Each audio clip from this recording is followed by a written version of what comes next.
Selamat jumpa dalam Inspirasi Sabda bagi Keluarga. Komisi Keluarga Keuskupan Agung Medan, Kamis 19 Mei 2022. Bacaan Injil untuk kita hari ini dikutip dari Injil Yohanes bab 15 ayat 9 sampai dengan ayat 11. Dalam amanat perpisahannya, Yesus berkata kepada murid-muridnya, "Seperti Bapa telah mengasihi aku, demikianlah juga aku telah mengasihi kamu. Tinggallah di dalam kasihku itu. Jikalau engkau menuruti perintahku, kamu akan tinggal di dalam kasihku, seperti aku menuruti perintah Bapakku dan tinggal di dalam kasihnya. Semuanya itu kukatakan kepadamu, supaya sukacitaku ada di dalam kamu, dan sukacitamu menjadi penuh." Demikianlah sabda Tuhan. Terpujilah Kristus. Saudara-saudari yang dikasihi Tuhan, tema permenungan kita hari ini adalah memiliki sukacita yang penuh. Sukacita yang penuh bukan diperoleh dari kekayaan duniawi, bukan dari pangkat, bukan dari kesuksesan ataupun nafsu belaka atau keinginan semata-mata, tetapi sukacita penuh diperoleh berkat keakraban, kedekatan, kekompakan dengan Allah. Sukacita penuh itu sifatnya kekal. Dapat kita alami hari ini, di sini, di dunia ini, terutama dapat kita alami dalam kehidupan kekal di surga. Sebab setelah di surga, kita akan akrab bertemu dengan Allah.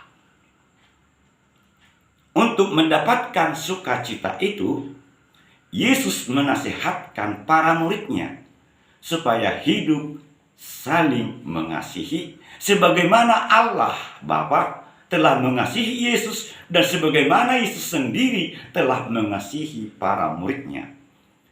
Agar kasih Allah Bapa itu tetap tinggal dalam diri Yesus, maka Yesus tetap taat kepada kehendak Bapa. Dan Yesus tetap membagikan kasih Allah itu serta memancarkan kasih Allah itu kepada semua manusia, kepada para murid dan kepada siapa saja yang ditemukannya. Yesus memilih para murid.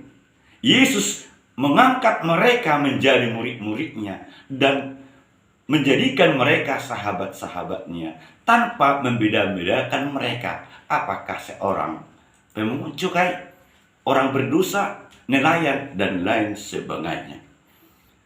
Dan menjadikan mereka sungguh-sungguh dekat dan menjadi sahabatnya. Yesus tetap memelihara, menjaga, dan membimbing mereka sehingga kasih Yesus itu semakin nyata dan memuncak ketika Yesus harus rela menderita, bersengsara, dan disalibkan untuk mewujudkan kasihnya kepada seluruh manusia demi keselamatan seluruh manusia.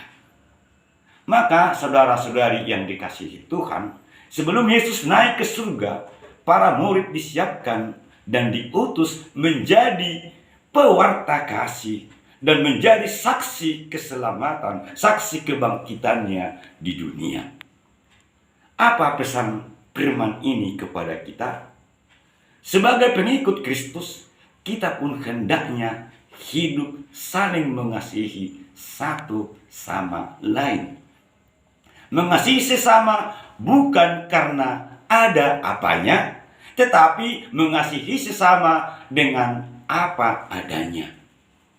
Tanpa bersyarat, tanpa mengharapkan imbalan apapun dari mereka. Jangan kita berkata, "Aku akan mengasihimu," apabila engkau membalasnya dengan berbuat baik.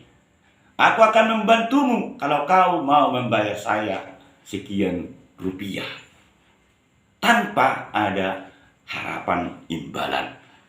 Dengan mengalami kasih Allah, sekaligus pun kita semua diutus menjadi perantara kasih Allah di dunia, membagikan kasih itu kepada sesama yang lain.